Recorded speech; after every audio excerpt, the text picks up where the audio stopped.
di Indonesia, di low income itu, apa sih isunya sampai masih banyak anak-anak itu terkena cacing? Yang harus kita potong itu adalah jalur masuknya parasit tadi gitu ya. Terutama bersumber dari makan makanan daging yang tidak dimasak sampai matang. Salah satu yang paling sering namanya fekal oral, ke kamar mandi, kemudian membersihkan setelah pup gitu ya, tapi tidak bersih. Setelah itu makan. Larva itu bisa masuk sampai kadang ke mata dan lain sebagainya. Buta kah atau apa efeknya ya? Kita bicara kasus yang ekstrim ya, itu kalau sampai dia mata dan otak memang bisa menyebabkan sampai kejang, kebutaan dan sebagainya gitu ya. Iya.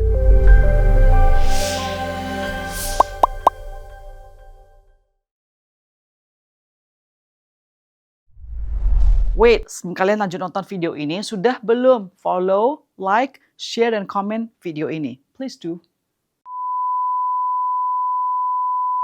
Akhir-akhir ini banyak anak-anak di Indonesia ada beberapa isu ya. Dan salah satunya adalah masalah cacing yang membuat banyak anak-anak jadi sakit.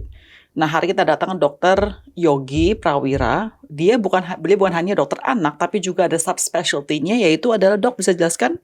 Emergency dan terapi intensif anak.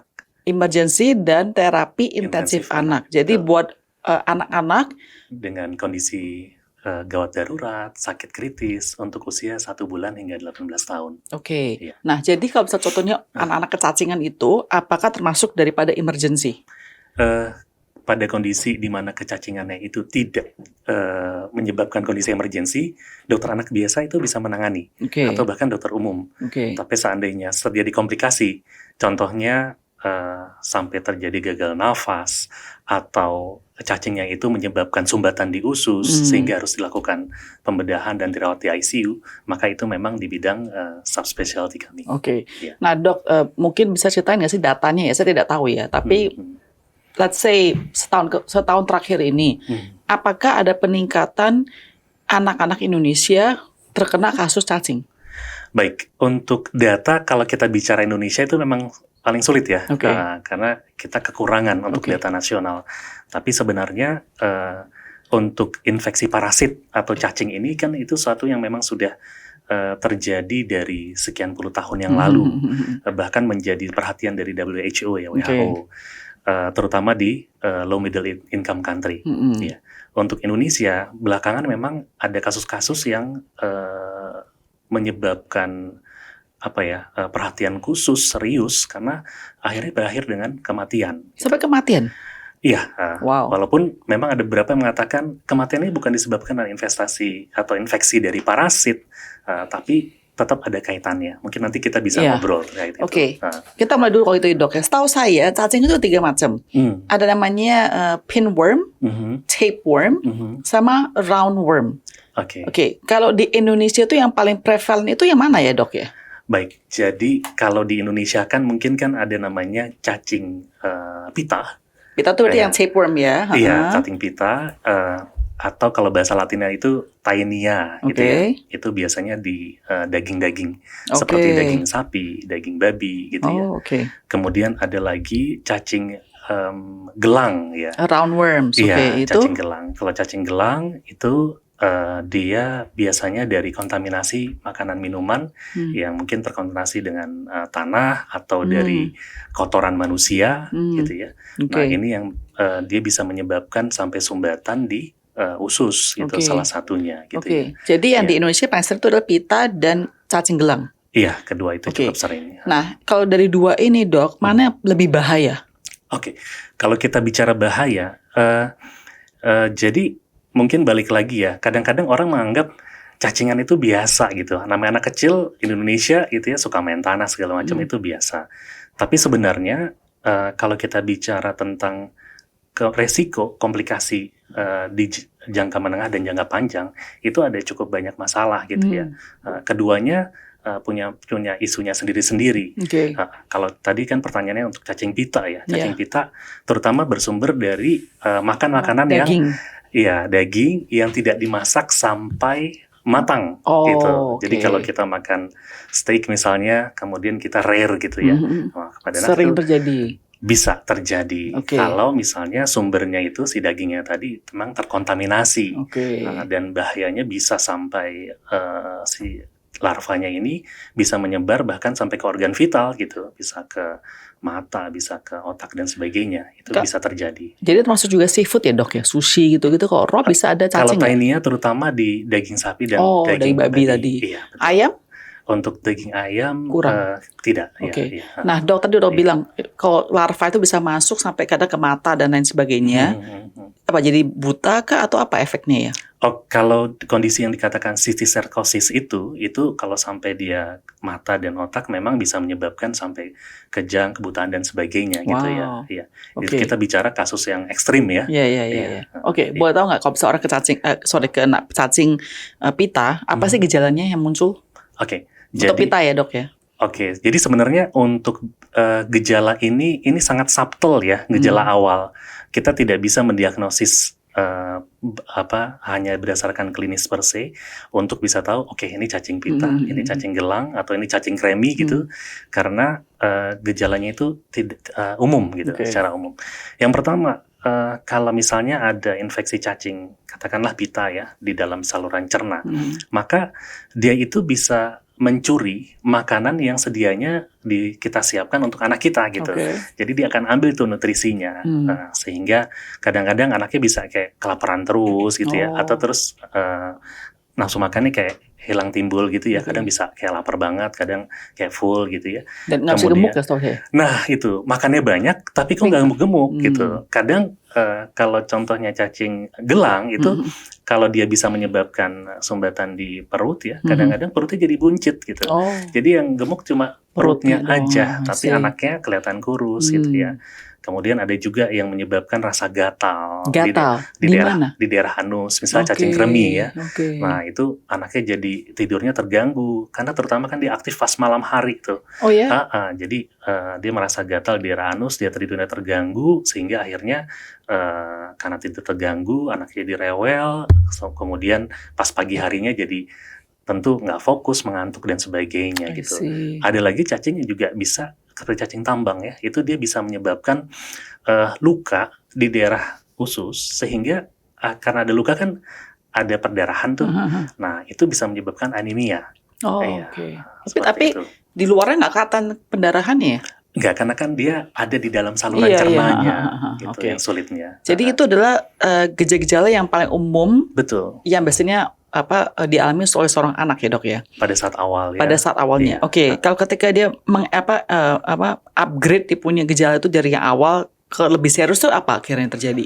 Baik, jadi pertama ya, kalau dia misalnya nutrisinya kan jadi terganggu nih, diberi makan tapi nggak gemuk-gemuk, otomatis kan tumbuh kembangnya jadi terganggu, kenaikan berat badannya terganggu sampai akhirnya mengganggu tinggi badan.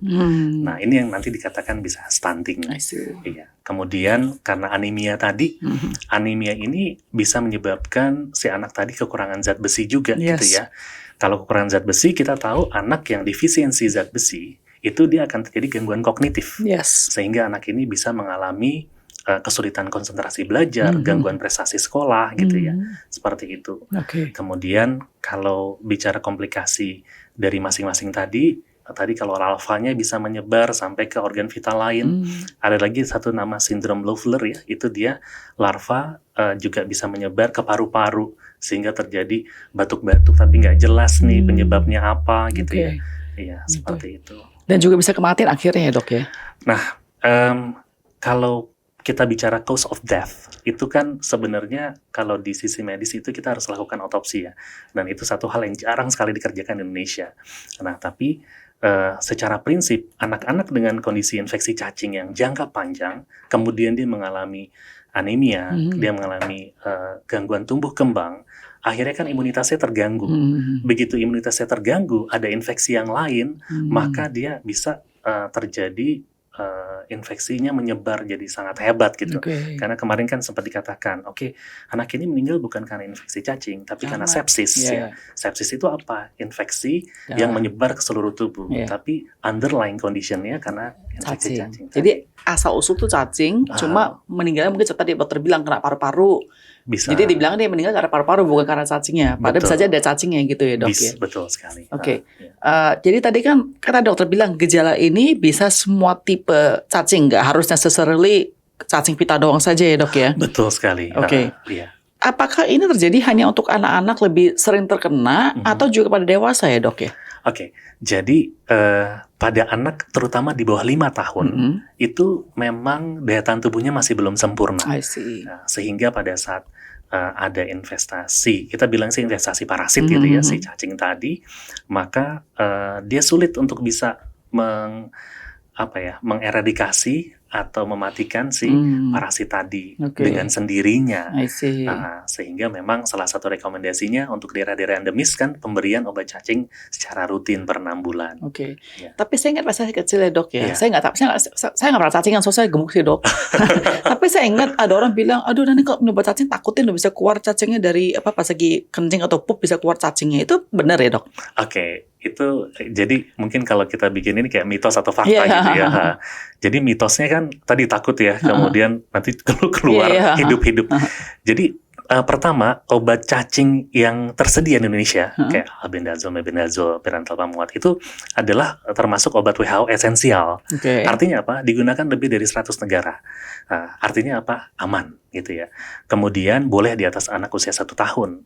Nah, cara kerjanya dia sebagian besar itu dia bisa mematikan membunuh si cacing tadi gitu ya. Bahkan keluarnya tuh kadang sudah luruh, dia udah nggak berbentuk cacing lagi ya. Ada beberapa yang menyebabkan otot-otot si cacing tadi dia spasm ya, sehingga dia tidak bisa mengait lagi tuh di mukosa dalam dari si anak. Nah, tapi itu pun kalau keluarnya utuh itu sudah tidak aktif seperti itu. Tapi bisa keluar dalam bentuk utuh. Bisa, tapi tidak aktif, jadi bukan yang keluar. Iya, tapi bisa ada bentuknya kayak cacing. Bisa. Okay. Makanya orang kan, jadi benar dong, berarti bukan benar 100% mitos, tapi ada kebenaran hal tersebut dong. Iya, tapi antara resiko kalau tidak diobati. Iya sih, of course. Tapi memang obatnya cuma gitu doang aja ya dok ya? Untuk pengobatan? Iya. Oke. Jadi kan ada istilahnya pemberian obat secara massal gitu ya. Itu sebenarnya satu cara untuk mematikan cacing yang sudah masuk ke dalam tubuh. Tapi kan lebih penting lagi pencegahan. Pencegahan, benar. Kalau bicara pencegahan itu multifaktor yang kita harus bahas. Ya. Oke, so di Indonesia di low income itu apa sih isunya sampai masih banyak anak-anak itu terkena cacing? Oke, iya. Low income countries ya dok ya? Betul. Dan ya, jadi pertama tentu yang harus kita potong itu adalah jalur masuknya si parasit tadi gitu ya. Yang pertama kan kalau yang cacing pita itu berarti kan masaknya harus matang nih gitu. Kemudian tapi kalau itu kan bukannya, maksud saya kalau saya makan Indonesia. Iya. Lumayan matang ya, bukannya kayak di Jepang, di Amerika suka makan rare apa gimana. Betul. Dan mungkin lebih jarang mungkin ya, karena kan konsumsi daging kita itu nggak sebanyak. Iya. Jadi sana mungkin lebih dikit ya dok ya? Iya. Oke. Nah kemudian kalau salah satu yang paling sering namanya fekal oral. Jadi misalnya kita ke kamar mandi, kemudian membersihkan setelah pup gitu ya, tapi tidak bersih. Setelah itu makan, maka cara melakukan cuci tangan yang benar dengan 7 langkah, pakai air mengalir, pakai sabun, itu harus diajarkan. Mungkin kalau waktu masih kecil, dulu tuh ada sekolah-sekolah yang suka ngecekin tuh kuku anak-anaknya. Kalau panjang nanti disuruh potong gitu ya. Itu juga penting gitu. Karena kuku yang panjang itu, maka si telur cacing itu dia bisa ngumpet tuh di balik kuku-kuku tadi. Dan pada saat makan kemudian ada yang masuk ya. Sorry, berapa kecil sih tuh telur cacingnya? Bisa kelihatan di mata nggak sih dok? Kalau biasanya kita harus menggunakan mikroskop ya, untuk melihat telur cacing. Dan kalau tangan kotor kita nggak bisa sadar berarti ya dok ya? Iya. Oke, sorry. Oke dok, go ahead. Terus? Kemudian beberapa larva itu bisa masuk lewat kulit. Sehingga menggunakan alas kaki sesederhana pakai sendal jepit aja gitu keluar rumah, itu juga penting gitu. Karena dokter bilang bisa saja cacing dari tanah. Betul. Jadi pada saat kalau jadi bisa orang kena tanah nih dok. Terus ada cacingnya di sana. Dia nempel, tapi kan di luar, di kulit kan dok. Kok bisa masuk? Dia bisa masuk larvanya. Caranya? Caranya dengan dia melubangi bagian dari kulit, kemudian dia akan merayap di bawahnya. Nah, itu nanti yang namanya cutaneous larva migrans. Biasanya itu akan kelihatan seperti ada jalur-jalur di kulit. Saya Itu merinding loh, Dok. Langsung merinding loh. jadi larvanya Iya. itu bisa terjadi juga. Itu Sehingga bisa kelihatan, Dok. kalau kulitnya dari luar kita bisa melihat pada saat sudah dia membentuk ada terowongan bentuk tadi, itunya. itu bisa.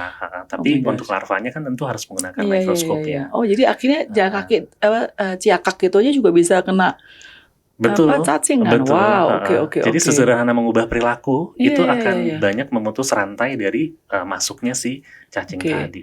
Sama tentu kita kan kalau ke desa-desa ya kadang-kadang tidak semua rumah memiliki jamban yang terstandar gitu ya. Nah, jadi masalah sanitasi ini penting banget. Oke. Dan itu nggak mungkin kalau diserahkan hanya ke masyarakat. Jadi kan harus ada pengambil kebijakan, stakeholders yang dia juga memikirkan itu, mungkin mengedukasi cara membuat atau bahkan membuat. Kalaupun itu kan ada syaratnya harus jauh dari sumber air minum, seperti itu. Oke. Iya. Kalau misalnya contohnya, Dok, tempat makannya, sumber air itu bisa ada cacing nggak? Air bisa. Bisa juga. Bisa. Jadi misal air tanah gitu, itu bisa ada cacing juga. Bisa. Iya. Jadi kadang-kadang kalau kita nyuci piring apa gimana terus airnya ada nggak bersih ada cacingnya, berarti bisa juga.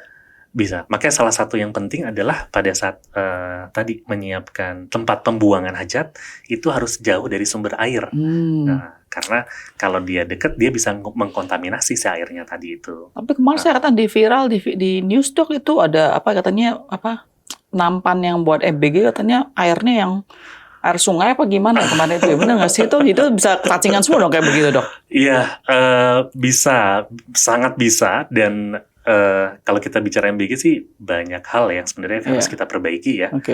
Salah satunya kan tentu yang namanya keamanan pangan. Nah, jadi apakah salah satunya penyebabnya banyak sakit itu karena cacingan? Bisa nggak sih atau bukan? Beda lagi. Cacing itu biasanya gejalanya tidak seakut itu. Kalau ini kan baru saja makan, langsung sakit. Langsung sakit dan banyak sekali gitu beda ya. Iya, Okay. betul. Alright, Dok, saya tanya, satu orang makan di pinggir jalan. Saya kan pernah main jalan, itu kan saya liatin ya, kalau nyuci, pertama-tama orang nggak ada cuci tangan loh yang bikin-bikin. Pakai bakmi pakai tangannya dia sendiri. Iya. Ya kan? Terus itu kan saya lihat piring makannya itu, mangkoknya, cuci airnya juga pakai yang baskom sama-sama terus kayak begitu. Iya. Jadi apakah itu sangat bahaya?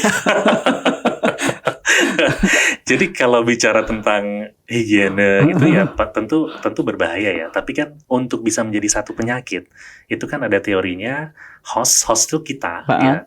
Apakah kita daya tahan tubuhnya tuh udah terlatih setiap hari gitu. Saya rasa orang Indonesia tuh mungkin udah terlatih gitu ya. Makanya kan ada istilah traveler's diarrhea ya. Orang dari negara maju begitu datang ke kita langsung kena diare. Kemudian ada agentnya kan seberapa si agentnya itu dia seberapa infeksius gitu ya. Kemudian ada lingkungannya gitu. Nah kalau tiganya klik baru dia timbul penyakit. Nah kalau misal dokter bilang begitu, jadi artinya anak kecil justru di-expose dong.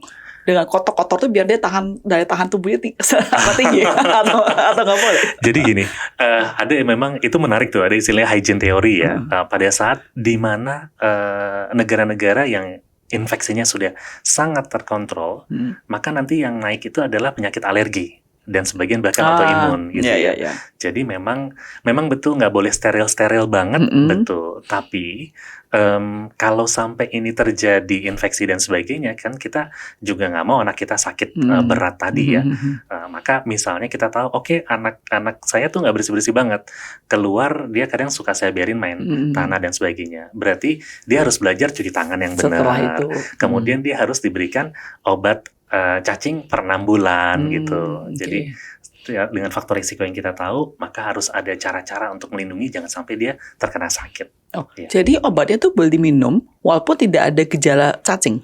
Nah itu berbeda. Ya, jadi begini, pemberian obat cacing secara massal itu memang kalau dari penelitian itu terutama akan berefek kepada si anak yang sebenarnya dia ada infeksi cacing tapi nggak ketahuan gitu tanpa gejala. Kalau untuk populasi besarnya mungkin nggak terlalu banyak efeknya. Tapi di mana kita tahu di daerah-daerah tertentu ini dia endemis, artinya banyak banget nih yang tanpa gejala. Maka pemberian obat secara massal itu memang mandatory gitu.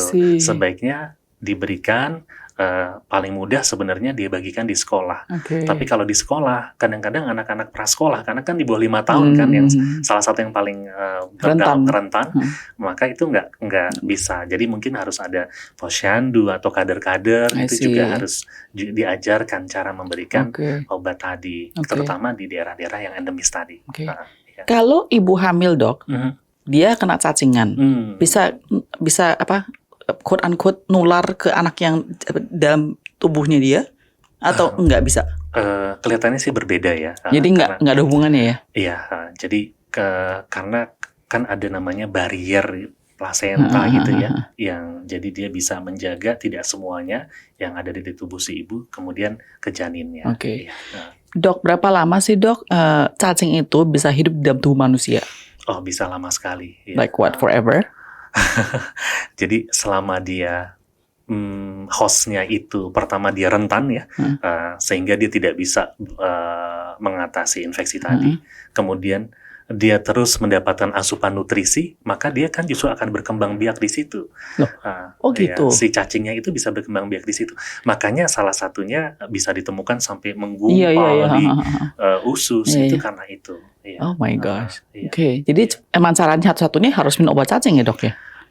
Pada saat memang sudah kena atau tadi endemis, sebelum maka itu diberikan obat cacing bisa per 6 bulan bisa diulang. Okay. Tapi ada kasus nggak, Dok? Misalnya contohnya, let's say orang tuh emang tubuhnya sehat nih ya, maksudnya imunitasnya lumayan kuat, dia fit dan lain sebagainya, dia kena cacing, tapi ya nggak pernah keluar gejala dan dia mungkin meninggal juga cacingnya masih ada, tapi dia nggak kena penyakit cacing. Bisa nggak sih kayak begitu efeknya, Dok? Oke. Kalau laporan kasus mungkin saya belum baca ya, tapi kalau secara teori, kalau imunitasnya kuat, harusnya si parasit tadi oleh tubuhnya itu bisa dimatikan dan mungkin dikeluarkan gitu ya dari fesesnya dan sebagainya. Kadang-kadang malah dianya nggak ada gejala, tapi fesesnya ternyata bisa aja nularin ke orang lain, tuh bisa juga. Dok, itu pengen tanya ya. Saya ingat pas saya muda, pas saya masih kecil nih, Dok. Kesannya kayak bisa kita kan orang tua coba penyakit nih, misalnya anak-anaknya banyak penyakit, jadi orang tua kan khawatir, gitu.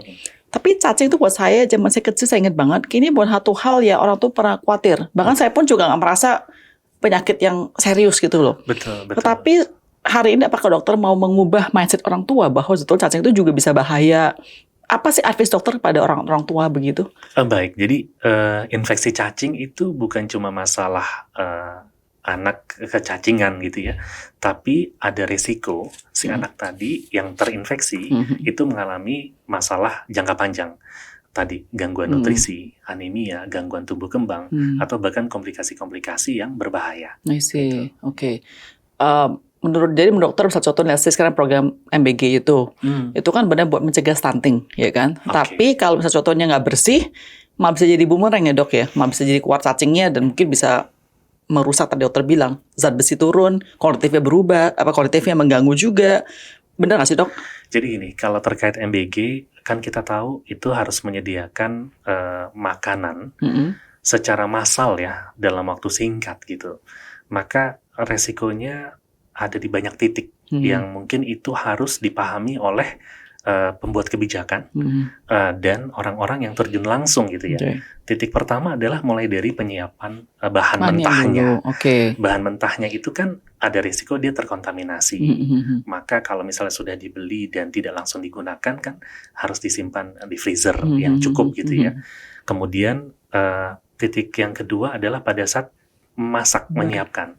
Masing-masing bahan-bahan tadi itu punya titik matang yang berbeda-beda gitu ya.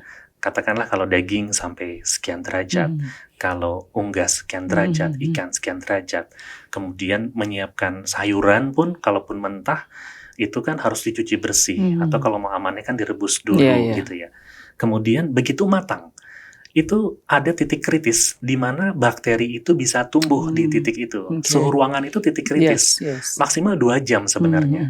Jadi kalau udah masak jam 2 baru dimakan jam 12 itu memang sudah kita pastikan tinggal menunggu waktu saja gitu ya. Jadi dan pada saat mengkonsumsi kalau nggak cuci tangan tadi lagi seperti itu. Dan mungkin saran saya sih kalau seperti itu kan sudah kejadian nih ya, sampai terakhir kan datanya kan sampai 8.000 Iya, ya, iya. akumulasi dari berbagai daerah. Maka kita nggak boleh menutup mata, ada sesuatu nih gitu ya. Mhm. Kalau di ilmu bencana ini man-made disaster nih, harus ada mitigasinya. Iya, iya, iya. Dan kita tidak bicara angka ya, tapi satu anak saja kalau itu anak kita, apakah Iya, kita iya. terima gitu Iya, kan. iya, iya, iya. Jadi pertama harus disadari dan harus dicari solusinya bagaimana program yang bagus ini itu bisa terus berjalan dan efeknya positif, Mhm.